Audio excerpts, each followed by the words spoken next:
4 PM news network में दोस्तों आपका स्वागत है। मैं हूं आपके साथ राशिद ज़हीर।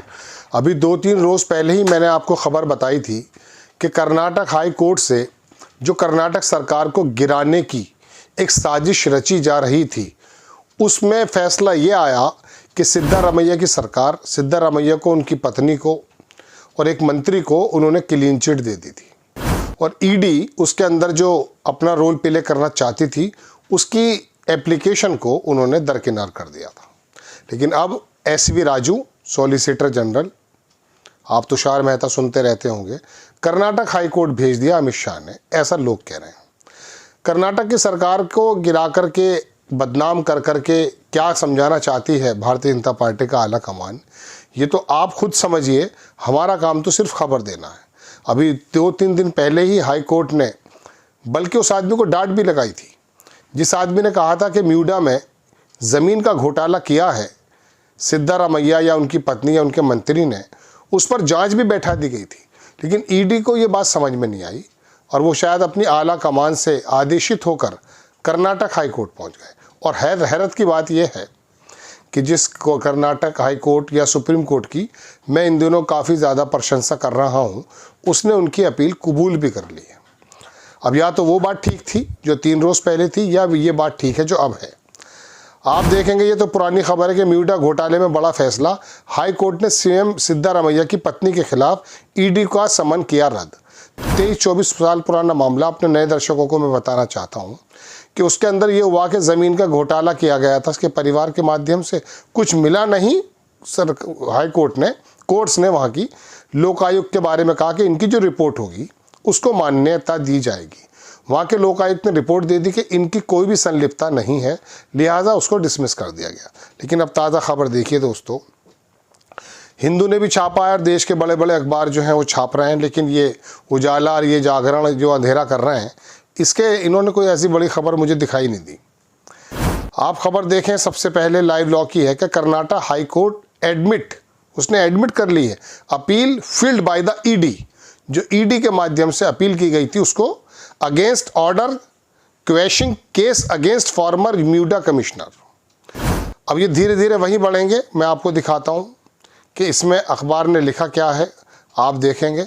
जो हिंदू अखबार है उसका हिंदी वर्जन है कि आयुक्त नतेश के खिलाफ मामला रद्द करने के फैसले के खिलाफ ईडी की अपील स्वीकार की। क्या है, कर्नाटक उच्च न्यायालय की एक खंडपीठ ने सोमवार यानी कि कल प्रवर्तन निदेशालय इनके ईडी द्वारा दायर एक अपील को स्वीकार कर लिया है, जिसमें एकल न्यायाधीश के उस आदेश को चुनौती दी गई। उस न्यायाधीश को जो 3 दिन पहले जो आदेश दिया था उसको चुनौती दी गई है, जिसमें मैसूर शहरी विकास प्राधिकरण यानी कि म्यूडा, MUDA, अंग्रेजी में म्यूडा पढ़ेंगे, पूर्व आयुक्त DB नटेश के आवास की तलाशी लेने, उन्हें समन भेजने, उनका बयान दर्ज करने की ईडी की कार्रवाई को अनुचित, अवैध और कानून की प्रक्रिया का दुरुपयोग घोषित किया गया था। ये परसों तक की बात है।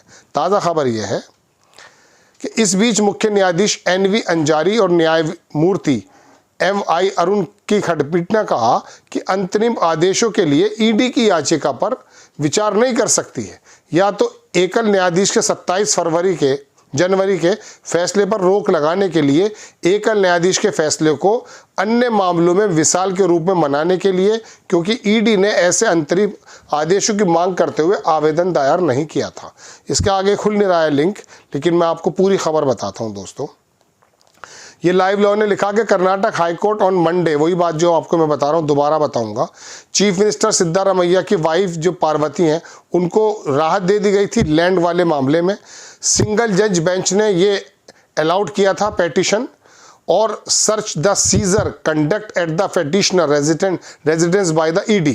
कुल मिला के बात यह है कि उसको लंबी बात ना करके छोटी बात बताता हूँ कि जब वहाँ से एकल बेंच ने इनको राहत दे दी थी और उसको माना जा रहा था कि सिद्धारमैया की सरकार को बदनाम करके किसी तरह से उनको ज़मीन के घोटाले में संलिप्त दिखा करके सरकार को गिराया जा सकता है। जैसा कि शराब के घोटाले में आपको याद होगा आम आदमी पार्टी को किस तरह से परेशान किया गया है। ईडी भी बाज नहीं आती है, हिम्मत नहीं हारती है। इतना ईडी ज़्यादा मजबूत होगा अब से पहले हमने कभी नहीं सुना था। मैंने ईडी के बारे में आपको 12 बताया। देखिए, जो भ्रष्टाचारी हैं उनके खिलाफ तो कार्रवाई एक लोकल थाने से लेके ईडी तक को सबको करनी चाहिए। लेकिन ये क्या तरीका है कि ईडी के पास वो कौन सा पैमाना है कि जो भ्रष्टाचारियों को विपक्ष की पार्टियों में ही ढूंढता है। आपको कई बार मालूम हो भी चुका है, मैंने भी आपके सामने अर्ज किया कि इसका एक तो कन्विक्शन रेट जो है वो 0.5% से भी कम है, 1% भी नहीं है।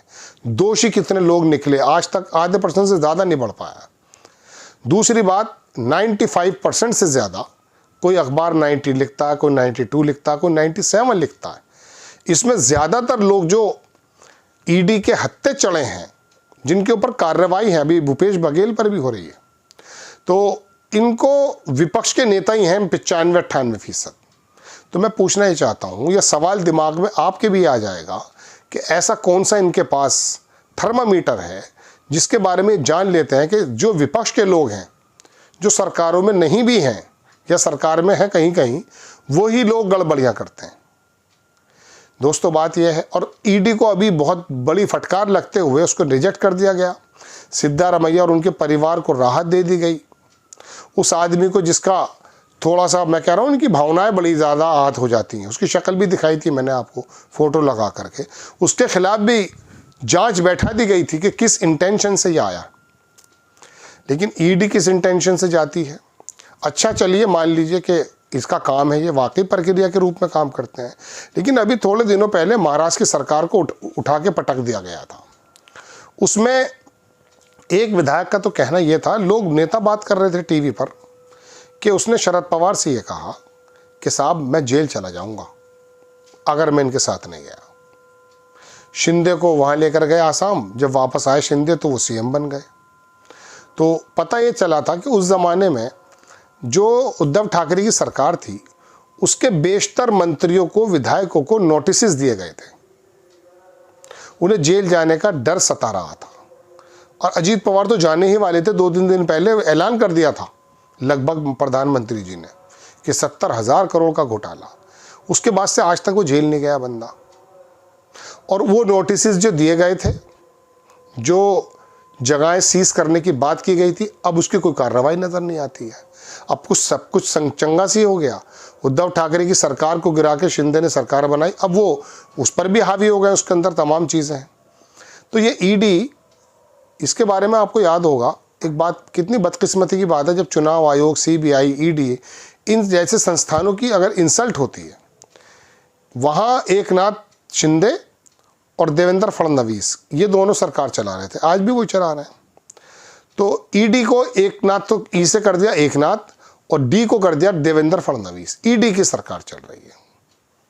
मैं समझता हूँ किसी भी संस्थान के मुखिया को शर्म से अपनी आंखें झुका लेनी चाहिए कि अगर उनके नाम इस प्रकार से पढ़ने लगते हैं।